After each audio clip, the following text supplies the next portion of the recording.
Hello, welcome my to channel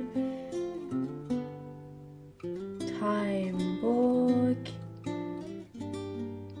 Beautiful world, where are you? Section 50. Let's go, guys.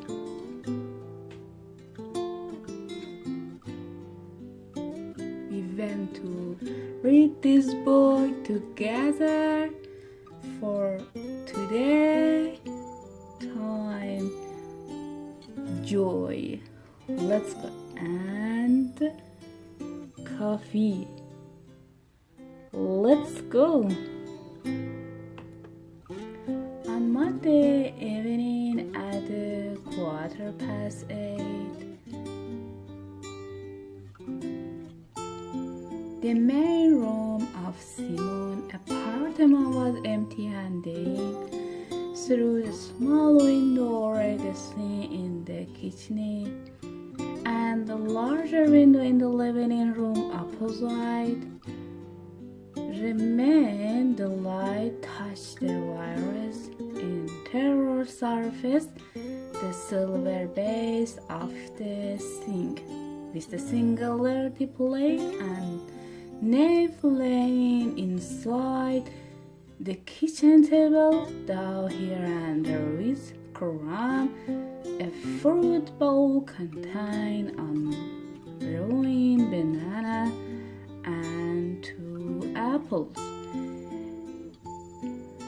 A neat threw a sprawl over the sofa, undoubtedly a thin gray layer of dust on the upper rim of the television.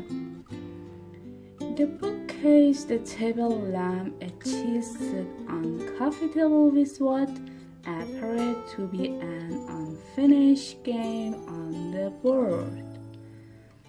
This way, silence the room lay as the light faded, as outside in the hallway people climb and descended the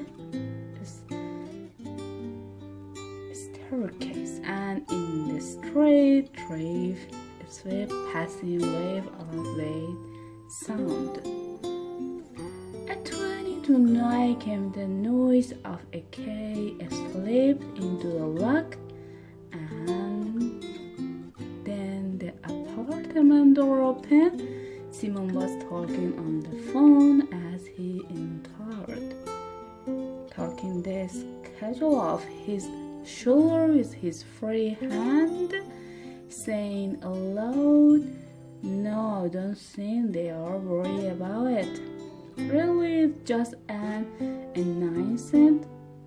He was dressed in the dark gray suit with a green tie secured by a gold pin.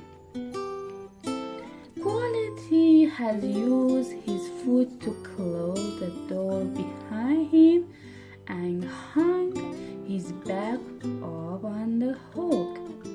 "Ha," he said, "is he through with you? I'll talk to him now if you like." He went into the living room and threw on a floor lamp, dropped his keys on the coffee table. "Okay, what do you see is best?"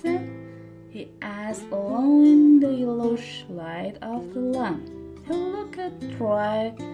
He went to the kitchen and picked the kettle up as if to test its weight. "Yeah," he said, "no, that's fine.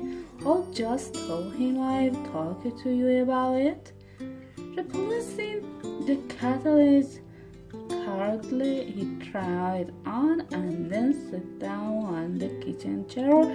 "Right," he said, "but if I'm supposed to pretend you haven't told me, what's my pretext for calling him in the first place?" He held the phone between his face and shoulder and started to unlace his shoes. The promote buyer on the other end of the call, he he sat up and put the phone back into his hand again. Carefully, that's not what I mean. He said the conversation continued like this for some time. Well, Simon took his shoes off, removed his tie, and made himself a cup of tea. Tea, delicious. When the phone was in his hand, he lifted it away quickly and checked the screen. Well, the voice on the other end went on talking. An email notification had appeared with the subject heading to the call. Apparently uninterested, he brought the phone back to his ear and carried a cup of tea over the sofa to sit down. Yeah, he was saying, I'm home now. I'm just about to put the mouse on. He closed his eyes while the voice on the phone was speaking. Sure, he said, I'll tell you now, I love you too. Bye. He repeated these last words several times before tapping an icon on a screen to end the call. Looking down at the screen, he opened the messaging app and tapped the name Alien Light. The most recent message was displayed at the bottom of the screen with the time stamp 24th. Simon, hi, I had a really nice time with you at the weekend. Would you like to see each other again this week?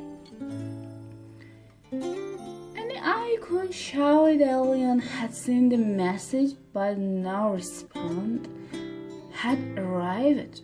He closed the app and opened it with the call email, which was part of a longer thread.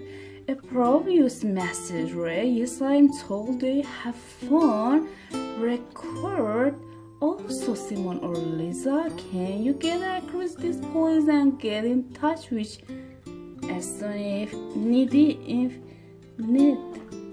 One of his cookies had replied, if we spend any more time dealing with his non-issue, I'm going to lose my mind.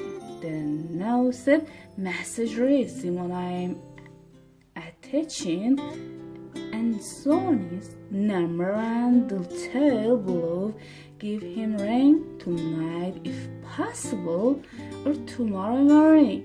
No one is happy about this, about where we are.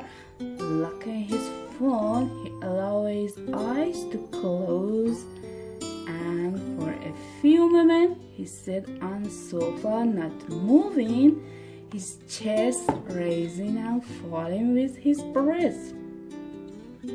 Finally, he reached for the remote control and turned the television on. The 9 o'clock news was just beginning. He sat watching the first few items roll past on the screen. His eyes held closed, almost as if he was asleep, but sipping now and then from the cup of tea he kept on an arm on the couch beside him. During an item about road safety, his phone buzzed, and he reached for it. Immediately on the screen, new message display. Alien, oddly formal tone, her Simon. He stared down at his message for several seconds and then typed out the response. Simon, was it? An anime through the LPS display on the screen to show that Alien was typing. Alien, why do men over 30 text like they are updating a profile? Hi, it was great seeing you on. can we count again? Try selecting a time and date from a drop-down menu. Now he smiled to himself as his thumb moved over the keyboard. You are right. If only I were a younger man, I would manually turn off the autoclips function on my phone in order to seem more laid back. That's enough, guys. For today, the rest of tomorrow is enough. Goodbye.